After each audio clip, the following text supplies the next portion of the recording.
এই দুইটার উপর আমল করেন, 40 দিন আমল করবেন। কয়দিন? প্রেসক্রিপশন করছি, মাত্র 40 দিন। যদি 40 দিন আমল করার পরে যুব সমাজ এখান থেকে বের না হতে পারে, তারপরে আমার সাথে যোগাযোগ করুন। আমার কথা বলেন যে ভাই আপনার কথা কাজ হয় নাই, এটা বলে দেখেন। লক্ষ লক্ষ যুবকের জীবন এভাবে চেঞ্জ হয়েছে, লক্ষ লক্ষ, একটা দুটো। ইনশাল্লাহ আপনারটাও হবে ইনশাল্লাহ। প্রিয় যুবক ভাই, আপনার সলিউশন এই বেকারত্ব, মাদক, মেয়ের প্রতি আসক্তি, হ্যাঁ, হতাশা, চাকরি না পাওয়া, এই যে ব্যাপারগুলো, পারিবারিক চাপ, হ্যাঁ, তারপরে আপনি মাঝে মাঝে হয়তো একটু এগ্রেসিভলি একটু গুন্ডাগার্দি করছেন, নাউজুবিল্লাহ, এই যে প্রবলেমস গুলা, এগুলো সলভ আপনাকে দুটো জিনিস করবে। এক, আপনি জাস্ট 5টা ওয়াক্ত নামাজ জামাতে পড়ার চেষ্টা করুন। একটা 5 ওয়াক্ত মানে 5 ওয়াক্তই, মানে আপনাকে ফজরে উঠতে হবে, এশার নামাজও পড়তে হবে। ফজরে উঠতে হলে যদি আপনাকে সারা রাত জেগে থাকতে হয় তাহলে জেগে থাকবেন, যদি আর্লি ঘুমাতে হয় তাহলে আর্লি ঘুমাবেন। দুইটা সলিউশন। মানে এখন তো অনেকেই রাত চলে যায় 3টা, 3:30, 4টা পর্যন্ত জেগে থাকে, কারণ এখন তো দিন রাত হয়ে গেছে, রাত দিন হয়ে গেছে, তাই না? এটা ক্ষেত্র বিশেষে জায়েজ হতে পারে, কিন্তু সবসময় এটা করা যাবে না। যেমন রমজান মাস, দেখা যায় রাতের বেলা অনেকে ইবাদত করে না, একবারে ফজরের নামাজ পড়ে হয়তো জিকির আজকার তেলাওয়াত করে মানুষ ঘুমায়, এটা আলাদা বিষয়, কিন্তু সারা জীবন তো এই কাজটা করা যাবে না, যাবে? তো আর্লি ঘুমানোর চেষ্টা করা ভালো। যদি না পারেন, যদি আপনার রাত জাগতেই হয়, তাহলে ফজরের নামাজটা পড়ে অ্যাটলিস্ট ঘুমাবেন, ঠিক আছে? 1 নাম্বার, 5 ওয়াক্ত নামাজ জামাতে। যদি জামাত না পান বাসায়, যদি জামাত না পান তাহলে পরবর্তীতে কাউকে নিয়ে জামাত করে নেবেন। একবারই পান নাই, ঘুমিয়েছিলেন, কোনো সফরে ছিলেন বা ইত্যাদি, আপনি একা হলেও পড়ে নেবেন। 5 ওয়াক্ত নামাজ ছাড়বেন না, ওয়াদা করেন আজকে 5 ওয়াক্ত নামাজ কেউ ছাড়বেন না, ওয়াদা করেন। আল্লাহ পাক কবুল করুন, বলি আমিন। এই নামাজ, ইন্না সালাতা তানহা আনিল ফাহশাই ওয়াল মুনকার, আল্লাহ পাক নিজে বলেছেন এই নামাজ সমস্ত পাপের কাছ থেকে তোমাকে দূরে রাখবে ইনশাআল্লাহ, ইনশাআল্লাহ। আর একটা কথা মনে রাখবেন, যে নবীর শান শওকত নিয়ে আমরা আলোচনা করেছি এবং করতে যাচ্ছি, রাসূলুল্লাহ সাল্লাল্লাহু আলাইহি ওয়াসাল্লাম মুমূর্ষু অবস্থায়, একদম মুমূর্ষু অবস্থায় উম্মতের জন্য যে নসিহত গুলো করেছেন, তার মধ্যে একটা হচ্ছে as-salat ওয়া মা মালাকাত আইমানুকুম, নামাজের ব্যাপারে যত্নবান হয়েও এবং তোমাদের অধীনস্থদের ব্যাপারে যত্নবান হয়েও। এই দুইটা কথা। শেষ ওয়ার্ড মানুষ কি বলতে পারে? আপনার বাবা যখন ইন্তেকাল করেছেন, হয়তো শেষ কথা বলেছেন তোর মাকে দেখিস, ঠিক আছে, তোর বোনদেরকে দেখিস, বাবা আমার এই বিষয়গুলো আমি ছেড়ে গেলাম, তুই দেখিস। আচ্ছা, আছে না এমন? মা অনেকে চলে গেছে, মা শেষে বলেছে বাবা ছোট বোনটাকে দেখিস। আপনি লাস্ট কথাকে কত বেশি গুরুত্ব দিয়েছেন? যাদের পিতামাতা চলে গেছে এবং শেষ সময় তারা কাছে থাকার সৌভাগ্য ছিল, তারা কিন্তু বুঝতে পারে শেষ কথার কত গুরুত্ব আছে কি নাই, গুরুত্ব আছে কি নাই। শেষ কথা মানুষ সবচেয়ে কঠিন ভাবে মনে রাখে কি না?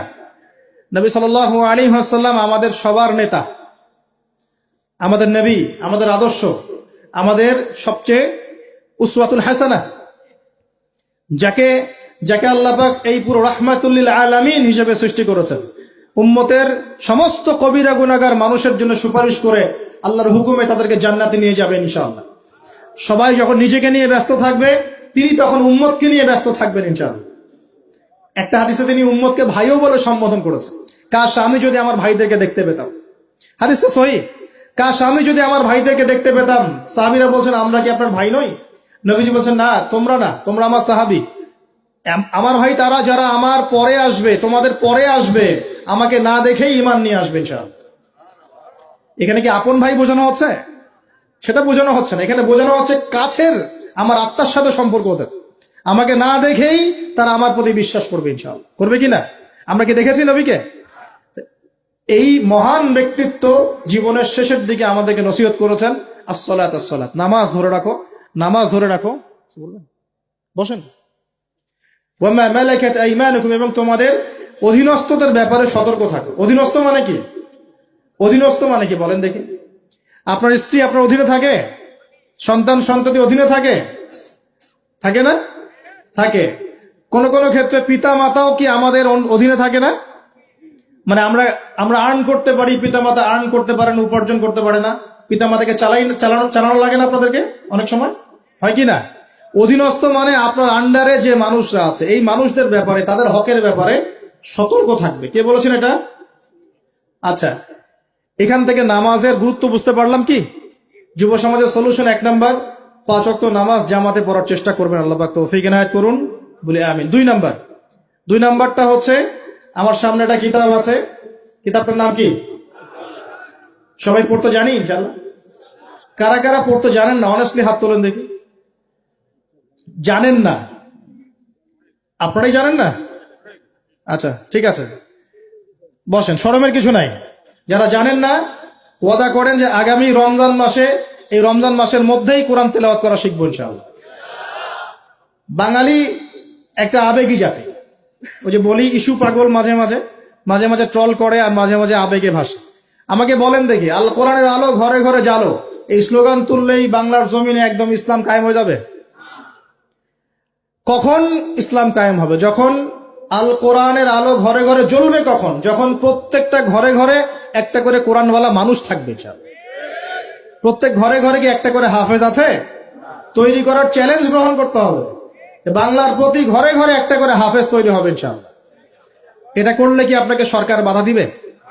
আপনার নিয়াত করে যদি আপনি সন্তানকে হাফেজ বানান, কেউ বাধা দিবে? কেউ চাপ দিবে? আমরা তো চতুর মুসলিম। কেমন চতুর মুসলিম? আমরা আমাদের সন্তানদের মধ্যে যারা বেশি ট্যালেন্টেড ওদেরকে দিব আগে জেনারেল লাইনে, আর যার একটু মাথা কম তাকে আমরা পাঠায় দিই মাদ্রাসায়, পাঠায় দিয়ে যে আবাসিকে রেখে দিই, থাকতো এখানে, ওকে এখানে পিটাই সোজা করবে। আপনাদের কি মনে হয় যে কোরআন সুন্নাহর জ্ঞানটা অর্জন করার জন্য মাথায় ঘিলুর দরকার নাই? এমনটা মনে হয়? কোরআন এবং সুন্নাহর জ্ঞান অর্জন করতে সবচেয়ে বেশি প্রজ্ঞা লাগে, সবচেয়ে বেশি মাথা কাটাতে হয়, সবচেয়ে ট্যালেন্টেড ছেলেটাকে দেয়া লাগতো কোরআন। আমরা উল্টা চলি। এই কারণে দেখা যায় যে কোরআন সুন্নাহ হাতে নিয়েও আমরা এখন ওয়ার্ল্ড অ্যাফেয়ার্সকে ডিল করতে পারছি না, আমরা ওয়ার্ল্ডকে চ্যালেঞ্জ করতে পারছি না। কেন? আল্লাহ রাব্বুল আলামিন আমাদের সবাইকে কোরআন শেখার তৌফিক দান করুন। আল কোরআনের আলো ঘরে ঘরে জ্বলবে তখনই যখন ইনশাআল্লাহ তাআলা আপনাদের প্রত্যেকের ঘরে একটা করে কোরআনওয়ালা মানুষ তৈরি হবে ইনশাআল্লাহ। পারা যাবে তো ইনশাআল্লাহ? নাকি কোরআন সুন্নাহ খালি আলেম ওলামাদের চর্চা করেই হবে? আপনাদের পড়ারও দরকার নাই, জানারও দরকার নাই, বোঝারও দরকার নাই। কোনটা? ব্যাপারটা কি এমন? কোরআনকে শুধু আল্লাহ পাক আলেমদের জন্য পাঠিয়েছেন, নাকি শুধু মুসলিমদের জন্য পাঠিয়েছেন, না পুরো মানব জাতির জন্য? পুরো মানব জাতির জন্য আল্লাহ কোরআন পাঠিয়েছেন। ওয়াদা করা যাবে ইনশাআল্লাহ? যুব সমাজ ইনশাআল্লাহ আমরা কোরআন তেলাওয়াত তো শিখবই, অর্থ বুঝবো ইনশাআল্লাহ। রাজি আছি ইনশাআল্লাহ? এই রমজান মাসে আল কোরআন এক খতম দিবেন ইনশাআল্লাহ। প্রত্যেকদিন এক পারা করে তেলাওয়াত করার চেষ্টা করবেন, আল্লাহ তৌফিক দান করুন বলিয়া। আর যারা আমরা তেলাওয়াত করতে পারি, আমরা চেষ্টা করব আলিফ লাম মিম থেকে একদম মিনাল জিন্নাতি ওয়ান নাস পর্যন্ত অর্থ সহ পড়ার জন্য। পারবো তো ইনশাআল্লাহ? আল্লাহ তৌফিক দান করুন বলি আমিন। যেটা বলছিলাম, আইয়ামে জাহিলিয়াতে এই প্রবলেমস গুলো ছিল, আপনাকে আমি আস্তে আস্তে এখন মেরাজের দিকে নিয়ে যাচ্ছি। আইয়ামে জাহিলিয়াতের প্রবলেমস কি বললাম? 1 নাম্বার কি ছিল ভাই? শিরকের পাপ। 2 নাম্বার বলেন আমার সাথে, রিবা মানে সুদ। 3 নাম্বার মাদক, যেটা আমাদের সমাজে আছে কি নাই? 4 নাম্বার হচ্ছে মেয়েদের অবমাননা। মেয়ে নারী জাতিকে সেখানে খুব একটা মূল্যায়ন করা হতো না। আপনাদের কি মনে হয় এখন খুব মূল্যায়ন করা হয়? এখন খুব মূল্যায়ন করা হয় না? এখন মূল্যায়ন করা হয় ঠিকই, কিন্তু তাদের দেহটাকে কিসে মূল্যায়ন করা হয়? এই দেহটাকেই মূল্যায়ন করা হয়, তাদের ডিগনিটি, তাদের সম্মানকে মূল্যায়ন করা হচ্ছে না। আমরা কত বড় ভণ্ড দেখবেন। নারী অধিকারের কথা বলি, কিন্তু পতিতালয়গুলোকে বন্ধ করি নাই। আমরা যদি সত্যি তাদেরকে ভালোবেসে থাকি, তারা যদি আমাদের সমাজের অংশ হয়, আমাদেরই কারো মা, কারো বোন, কারো আত্মীয় হয়ে থাকে, তাহলে আমরা কি আমাদের অর্থ দিয়ে তাদেরকে কর্মসংস্থানের ব্যবস্থা করে দিতে পারতাম না? কয়জন এই কাজটা করেছে? কয়জন এই কাজটা করেছে বা করার হিম্মত দেখাচ্ছে? ওদেরকে রেখেও দিবে, তাদেরকে ভোগও করবে, করে আবার ওদের অধিকারের আন্দোলনও করবে। কত বড় ভণ্ড জাতি চিন্তা করবে। আমরা একটু নিয়াত করতে পারি তো যে আমরা আমাদের অর্থ সম্পদ থেকে, আমরা প্রয়োজনে আমাদের পলিটিক্যাল পাওয়ার কাজে লাগিয়ে, আমাদের এখানে যারা অনেস্ট মেম্বার, চেয়ারম্যান, এমপি সাহেব থাকবেন, তাদের পলিটিক্যাল পাওয়ারটাকে কাজে লাগিয়ে আমরা আমাদের এলাকাগুলোর মধ্যে সমস্ত অনৈতিক কাজগুলো বন্ধ করে দিব এবং ওই আমরা ভালো কোনো কর্মসংস্থানের ব্যবস্থা করে দিব। দেখবেন কোনোদিনও শেষেচ্ছায় এই পথে পা বাড়াবে না ইনশাআল্লাহ। কোনো মেয়ের কি এই কাজ করতে ভালো লাগে আপনার মনে হয়? কোনো মেয়ে চায় না যে সম্মান বিক্রি করে খেতে হবে, হয়তো পেটের দায়ে বা সামাজিক অন্ধকার জগতে পা বাড়িয়ে দালালের খপ্পরে পড়ে, বা এই যে নারী লিপসু কিছু পুরুষ মানুষের খপ্পরে পড়ে এই পথে চলে গেছে। এরা যদি আমাদের আত্মীয় হতো, আমাদের বংশের কেউ হতো, আমাদের কারো মা, কারো বোন, কারো স্ত্রী হতো, তাহলে কি আমরা সমাজে মুখ দেখাতে পারতাম?